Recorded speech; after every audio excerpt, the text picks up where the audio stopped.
பூதகணங்கள் அனைவருமே ஒன்று கூடி சிறுவனை தாக்க வந்தனர். ஆனால் அன்னையின் சக்தியால் உருவான அந்த சிறுவன் தன் கையில் இருந்த தண்டத்தை சுழற்றி கணங்கள் அனைவரையும் அடித்து விரட்டினான்.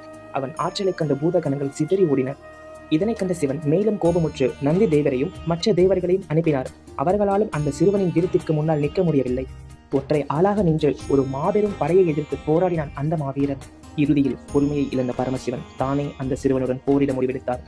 தந்தைக்கும் தந்தை என்று அறியாத அந்த மகனுக்கு இடையே ஒரு மாபெரும் போர் மூண்டது.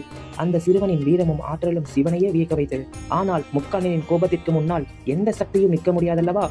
தன் திருவிளையாடலின் ஒரு பகுதியாக சிவன் தன் கையில் இருந்த திருசூலத்தை எடுத்து அந்த சிறுவனின் தலையை கொய்தார். தலை துண்டிக்கப்பட்ட அந்த பிள்ளையின் உடல் வாசலில் வீரற்று சரிந்து கிடந்தது.